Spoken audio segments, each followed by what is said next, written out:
Hey guys, happy Tuesday. Miss Strickland here with your Junie B. Jones first grader at last read aloud.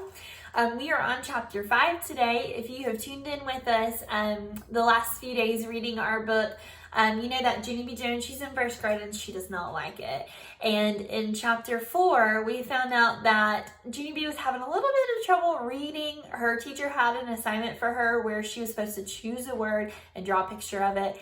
And she could not read the words correctly, so instead of drawing a clock, she drew a chicken that was screaming cluck because she thought it said cluck and not clock. That's why it's so important to know your phonics skills that we've been working on since day 1 of first grade.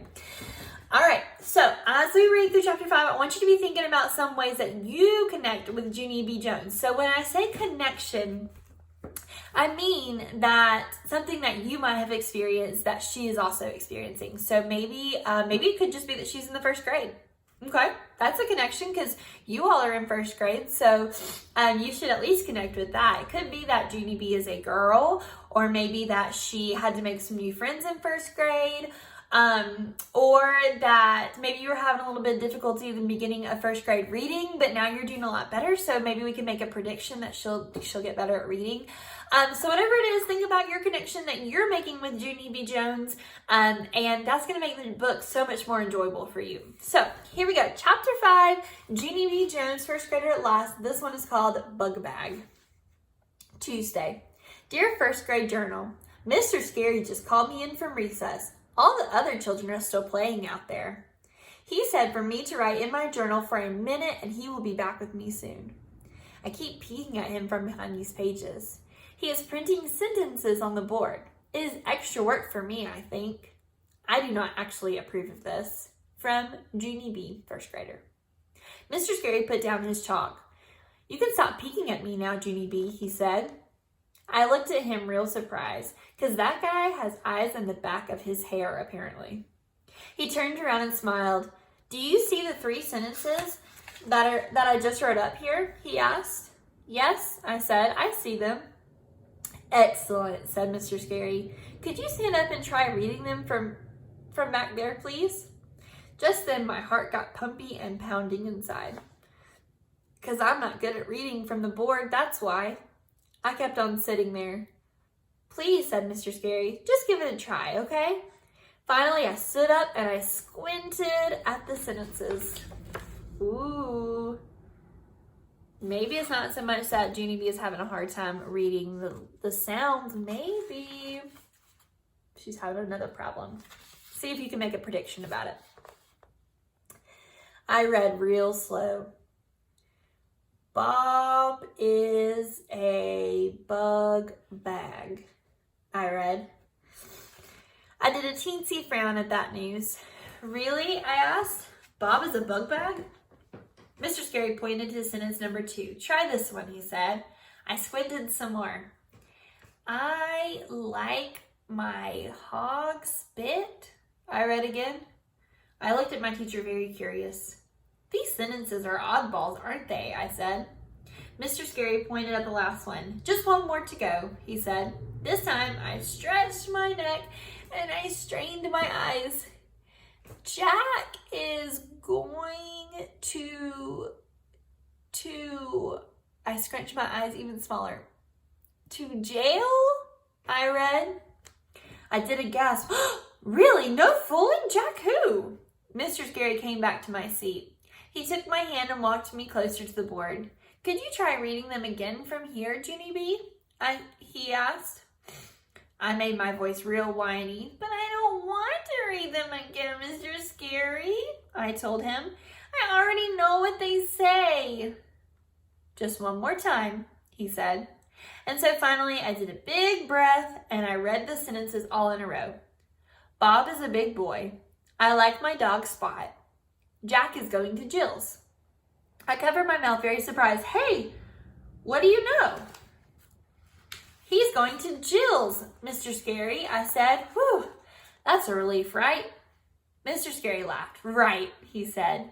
After that, I headed for the door. Okie doke, well, I guess I'll be getting back to recess now, I said. See ya. I waited for him to answer. He did not say see ya. I turned around. See ya? I said a little bit softer, but Mr. Scary shook his head no. 'Cause too bad for me, he had other plans. Mr. Scary took my hand. We walked out of room 1 and down the hall. You and I are going to visit Mr. Weller, Junie B, he said. You remember Mrs. Weller from last year, don't you? I shook my head no, 'cause that name did not ring a bell. Mostly, I would just like to remember recess, I said. Mr. Scary patted my shoulder. Mrs. Weller is a lovely person, he said. Recess is a lovely person too, I said. Mrs. Weller is the school nurse, he said. I quick stopped walking, because the school nurse is where you go when you are sick or tired, and I was totally fine. But I'm in good shape, I said. See me? I don't even need a Band-Aid. Mr. Scary smiled. He pulled me along again. Of course you're in good shape, Junie B, he said. But Mrs. Weller does a lot of nice things besides giving out Band-Aids. Just then, we walked into Mrs. Weller's office. And guess what? I remember her perfectly well. I just never knew she had a name before. Why, Junie B. Jones, she said. What a nice surprise to see you again. It's a surprise to see you too, I said, 'cause I'm not even sick or tired. Plus, also, I'm supposed to be on the playground right now. Mrs. Weller laughed out loud, only I don't actually know why. After that, she and Mr. Scary whispered real quiet to each other. Then finally, Mr. Scary patted my shoulder. I'm going to leave you with Mrs. Weller for a while, Junie B, he said. The two of you are going to play a game with her eye chart, okay? Can you make a prediction about what Mrs. Weller is going to find out about Junie B? All of a sudden, my stomach felt kind of jumpy, because playing a game with the nurse did not sound fun. No, I said inside my head, not okay. Mr. Scary waved. See you, he said. I watched him go. I did not say see you back. All right, that is all of chapter 5. We're going to go on to chapter 6 tomorrow, the eye game. All right, remember I asked you a couple times while I was reading to make some predictions because earlier in the chapter, before I started reading, I told you that maybe she was having a hard time with phonics skills, but it sounds like she might be having a different problem and she had to see the nurse for it. If you can, make a prediction, think about it. Think about what it is that is wrong with Junie B, and we are going to test those predictions tomorrow for chapter 6, the eye game.